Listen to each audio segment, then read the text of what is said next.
Hello everyone and welcome to another Mondays with Michelle video. This week we're going to look at a website called Locating London's Past.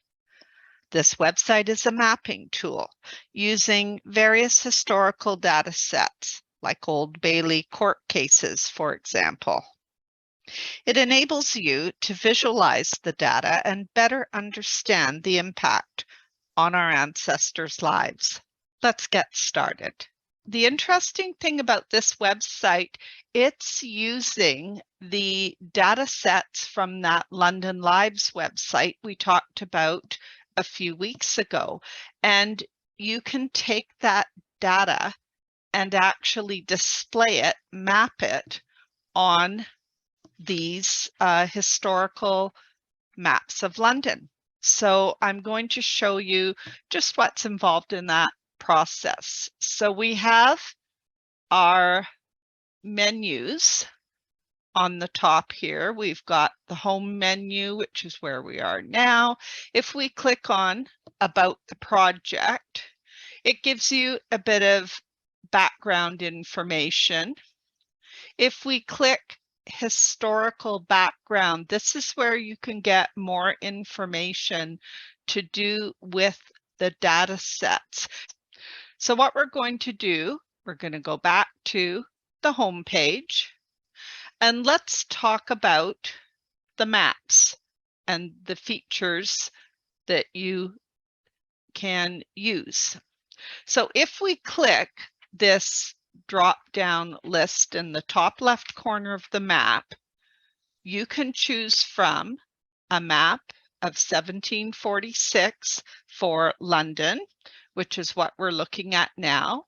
I could choose one of the earliest Ordnance Survey maps from 1869 to 1880 range. You can also choose to display just a blank layer, and I'll show you why that's sometimes useful when you're mapping information. You could also choose a modern Google map. You could also choose a satellite image. So we're going to choose right now the 1869 to 1880 map. And let's look at some of the other controls. Over here on the top right area of the map, you see this thing that looks like a little square. It almost looks like picture corners. If I click on that, that makes the map full screen. Now to get back in to the website and shrink the map back down, I just click this little symbol and it brings me back. You have your zoom controls at the bottom right, plus sign to zoom in, minus sign to zoom out. The other nice feature is this little yellow man. If you hold your mouse button down and drag him onto one of the streets that is showing up in blue and then let go, you are now in Google Street View. So you can look at pictures of the street.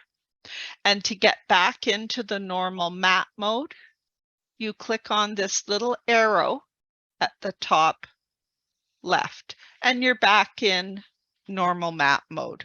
So that's just some basics of how to use the actual map. Let's look now at some of the other features. There is a link when you click home page and you look on this Maps tab. There's this link that says video walkthrough. And I did find this was very helpful. Basically, it's a link to their video channel on a site called Vimeo, which is like YouTube.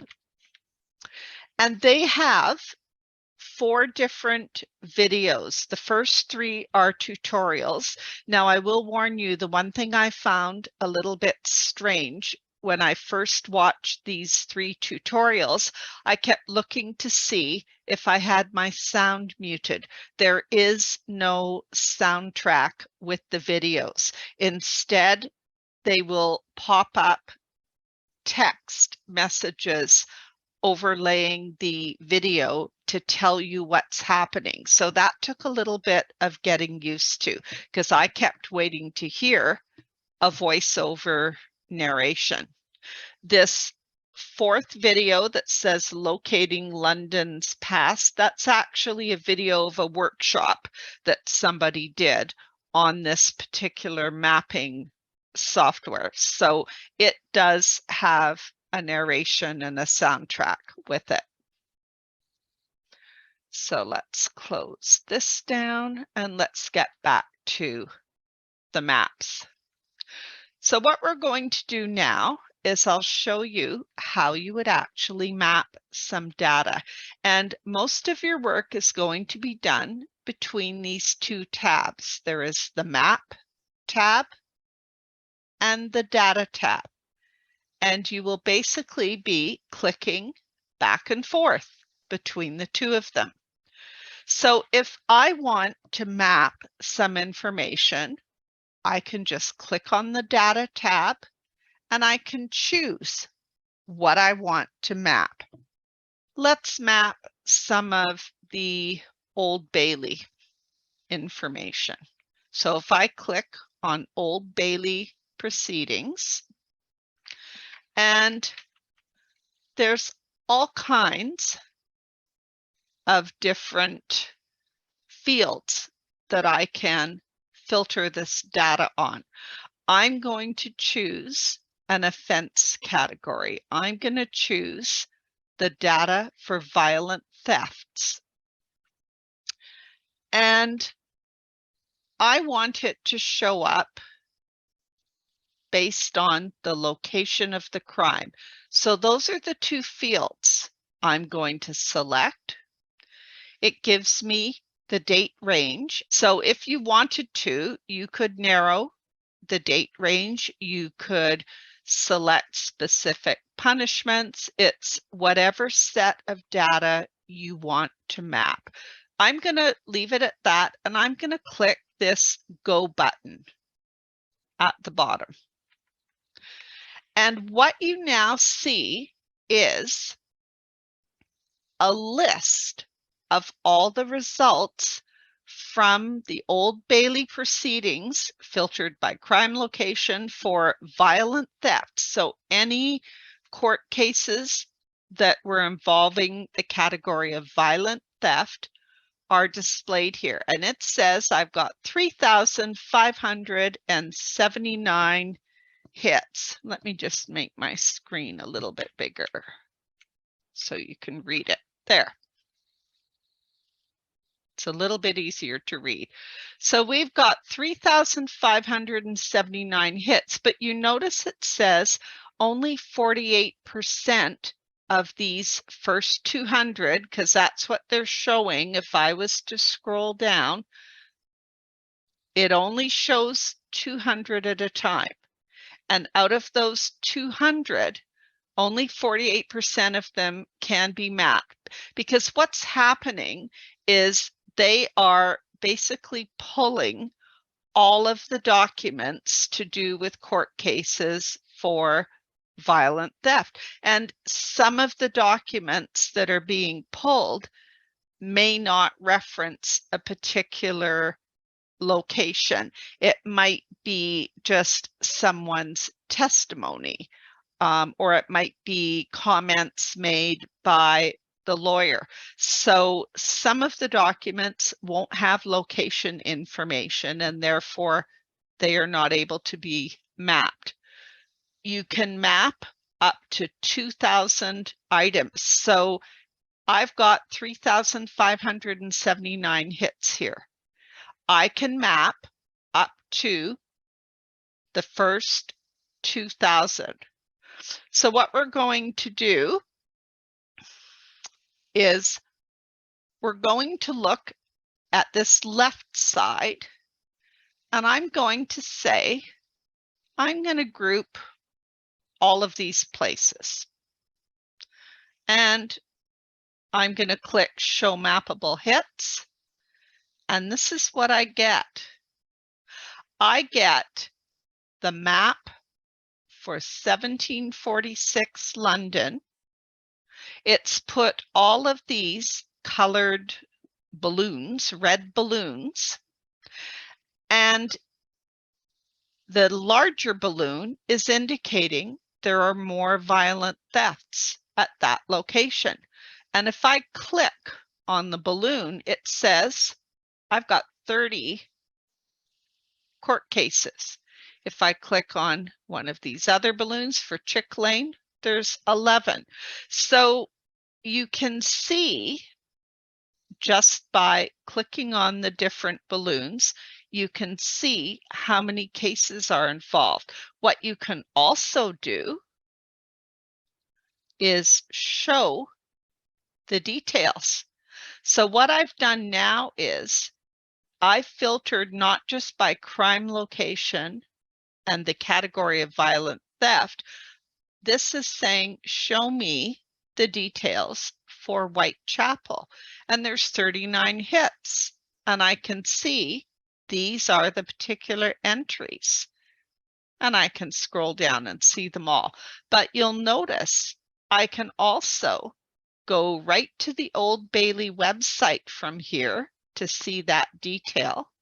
I could also click on trial account, and I have to scroll up a bit to see the top of this little window. It's showing me the trial account of this particular case, and I could scroll through it and then just click close to close that window. So to get back to the map, it's as simple as click the map tab, and I'm right back at the map tab. Now, this has defaulted to displaying the data as these different sized pins, but I could do it differently. I could say, instead of these different sized pins, so I'm grouping the results, what if I want a pin for every single data hit? I can show it like that. So you can see, instead of one big grouped pin here, we are seeing all of the smaller pins. And when you zoom in, you can move the map around just by clicking on it and dragging, just like you would any picture image on your computer.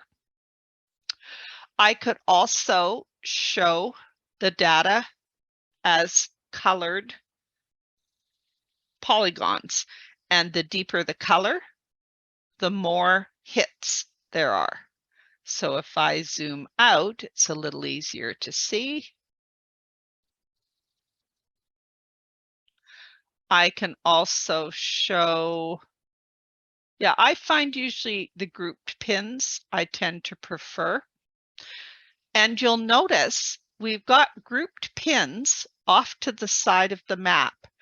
That is because depending on the year that you choose, the type of map you choose, this map only covers this portion of London.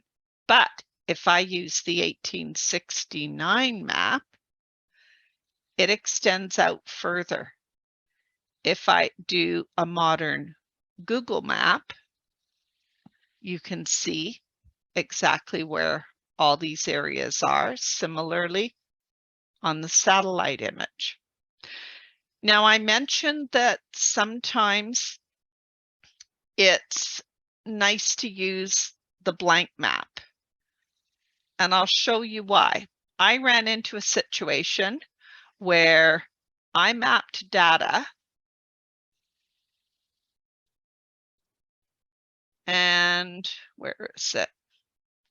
Because I had zoomed out, I'm going, where's the data?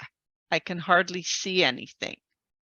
So what I found was by zooming out, I can now see all the pins. I can also see what's going on by looking at the blank layer.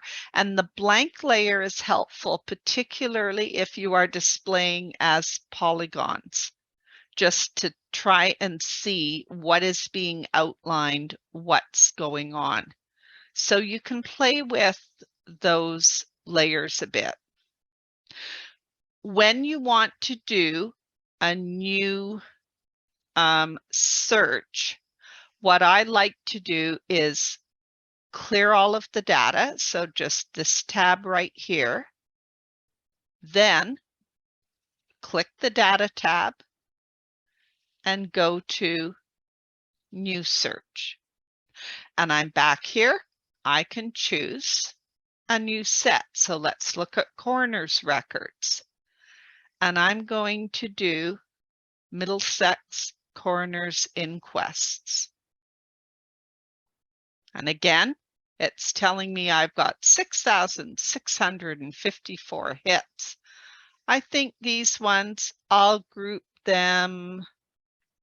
I could group them by parish. So this is now giving me a list here of all of the parishes, and you can see it's indicating for each of these how many entries there are.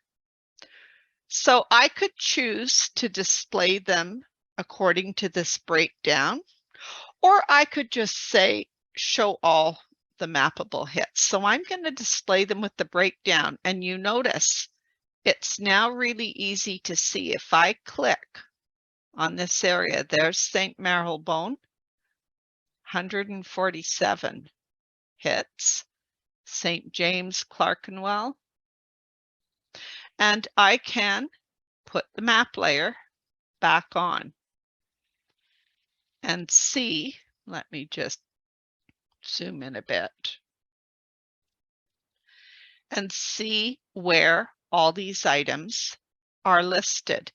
Now, I'm going to change this to grouped pins, and I'm going to show you another feature. You can add more data. If I click add data, and this time I'm going to say, let's look to see where Westminster coroner's inquests are mapped. And I'm going to say, let's show them. You notice it's picked a different color, and I'm going to zoom out. And let's pick just a modern map. And I could even add more. I can do City of London. And let's map that. And I think what I'm going to do is I'm going to take out the Westminster. Let's take out the green. So I just click remove. So I now have a map. Let me go back to the 1869 map, or the blank layer. The blank layer, as I said, sometimes helps to show the difference. And I'm just going to put my screen back there. It's maybe a little too small. That's better. So if I just move this around, you can see where kind of the coroner's cases, the distribution of their cases are. And then we can superimpose it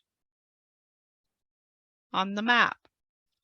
So being able to add data so that you can compare more than one thing, I thought that was quite nice. And you can selectively remove the pins. You can clear the data.